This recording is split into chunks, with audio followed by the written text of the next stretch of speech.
If you want to improve your situation and take back control of your life, then along with the mental aspects of your breakup, there are practicalities you'll need to consider. In this respect, it's so important that you understand your rights and entitlements, which is why we've put together a host of resources that will guide you through the financial and legal aspects of separating from your ex, including those related to housing and the numerous benefits you may be entitled to. You'll find this information in our resources area.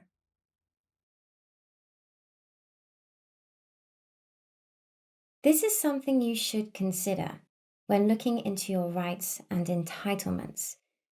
The reason for this is that for many people, living with an ex can feel like a kind of relationship purgatory, like you're no longer with them, but you're not really single either. For others, the home becomes a prison cell, and living with an ex can be a lonely and solitary existence. These kinds of people may expose themselves to a constant barrage of emotional punishment, and often unnecessarily. In either case, and no matter how you might currently view the situation, you may never be able to move on with your lives until one or both of you move out. So, the first question to honestly ask yourself is, would it be best for all concerned if one or both of you leave your current home? If you think it is, you'll need to decide on who that could be and how it would be possible. For example, if your home is rented and you both want to leave, could you contact the landlord and ask if you can cancel the agreement, even if there's a fee? Or maybe there's someone who could take over the lease. If not, is subletting an option? Or finding a housemate so one of you stays while the other moves out? If so, would you continue to live together in the meantime, or would one of you move out straight away?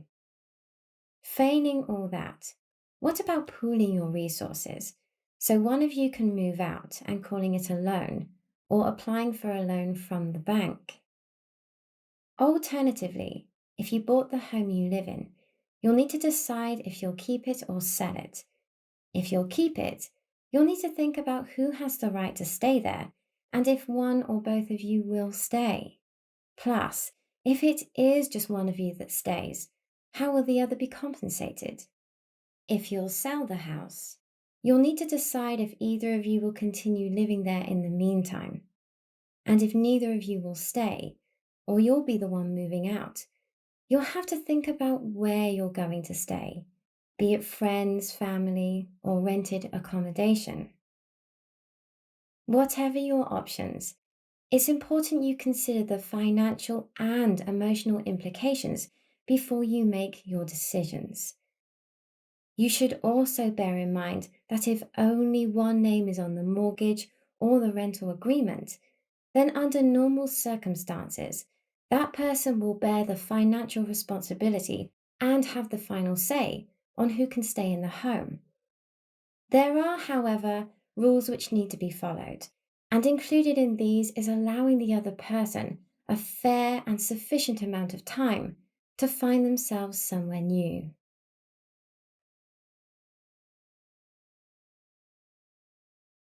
If moving out is not an option for either you or your ex right now, you could at very least set the ball rolling and devise a kind of exit plan that you can work towards.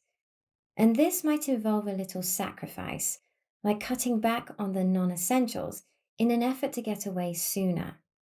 It's even better if you set an actual date on which one or both of you will agree to move out, and you mark it on the calendar, where just looking at it as a reminder may well be enough to get you through those harder days.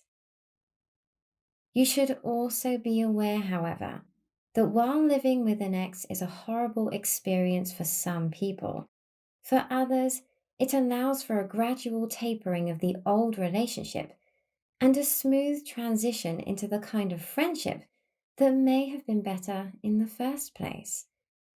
So don't panic too much if you have to share a space for a while, since you can make it work.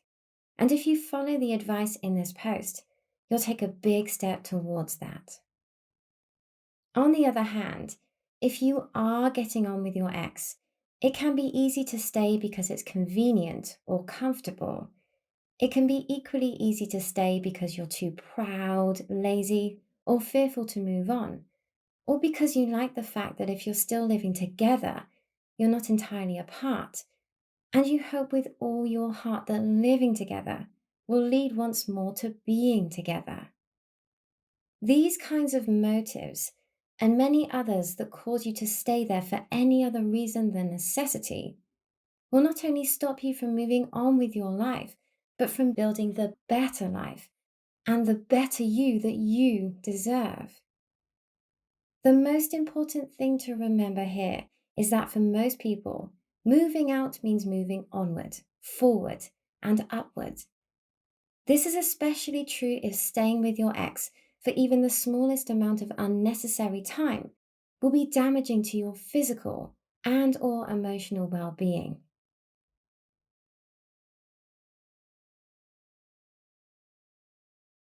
Along with a surge in breakups and the initiation of divorce proceedings, the COVID 19 pandemic has increased the risk of domestic violence as potential victims are not only locked down, but locked up with physical and or mentally abusive partners from whom they no longer have an escape if they ever could in the first place.